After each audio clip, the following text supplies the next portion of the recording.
अस्सलाम वालेकुम दोस्तों, आज मैं आपके लिए रेसिपी लेकर आई हूँ करेले का जूस। तो करेले के बहुत ही फ़ायदे होते हैं। ये शुगर के मरीज़ों के लिए बेहद फ़ायदेमंद है और ये मोटापे को ख़त्म करता है और ये शुगर को भी कंट्रोल करता है। तो चलें रेसिपी देख लेते हैं कि हमने ये करेले का जूस कैसे बनाया और हमें किन चीज़ों की ज़रूरत है।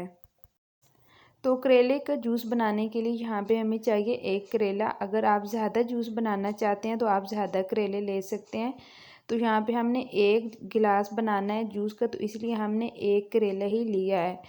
तो करेले की दोनों साइड की जो डंडी है वो हमने काट लेनी है और दरमियान से करेले को हमने काट लेना है।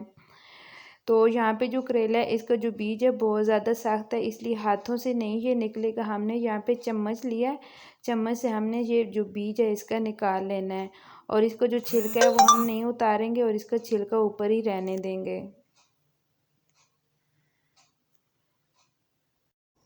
और बीज निकाल लेने के बाद यहाँ पे हमने करेले को काट लेना है। आप करेलों को किसी भी तरीके से काट सकते हैं और काट लेने के बाद हमने एक ब्लेंडर जार लेना है और इसमें करेलों को हमने ऐड कर देना है। सारे करेले इसमें ऐड कर लेंगे और आधा गिलास इसमें पानी का ऐड करेंगे और इसको ब्लेंड कर लेंगे।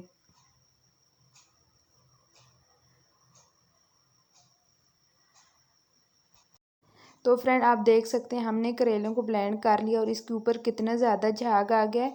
तो झाग जो है वो हमारे किसी काम का नहीं है। झाग को हमने ऊपर से उतार लेना है और करेलों को हमने छलनी की मदद से छान लेना है और जिसका जितना भी जूस है वो इस गिलास में निकाल लेंगे। तो दोस्तों मेरी आपसे रिक्वेस्ट है, अगर मेरे चैनल पे न्यू हैं तो प्लीज़ मेरी वीडियो को लाइक शेयर एंड सब्सक्राइब ज़रूर किया करें। तो गिलास में जूस निकाल लेने के बाद हमने ऐड कर दिया था पानी। जो जूस था वो बहुत ज़्यादा गाढ़ा था और बहुत ही कड़वा था। तो पानी इसमें ऐड करते हैं। पानी ऐड कर लेने के बाद हमने इसमें ऐड कर दिया था नमक। नमक हमने हाफ़ टी स्पून से भी कम ऐड किया था और अगर आपके पास लेमन है तो आप इसमें हाफ़ लेमन भी ऐड कर सकते हैं। जो लेमन है वो आपके मोटापे को ख़त्म करेगा, आपकी शुगर को कंट्रोल करेगा। ये करेले का जूस अगर आप मोटापे को ख़त्म करना चाहते हैं तो आप हफ्ते में इसको 3 बार बना के पी सकते हैं। तो इससे आपका मोटापा ख़त्म हो सकता है और आपकी जो शुगर है वो भी कंट्रोल हो सकती है। तो करेले के बहुत ज़्यादा फ़ायदे होते हैं। तो बहुत जल्द मैं आपको एक न्यू रेसिपी के साथ फिर मिलूँगी।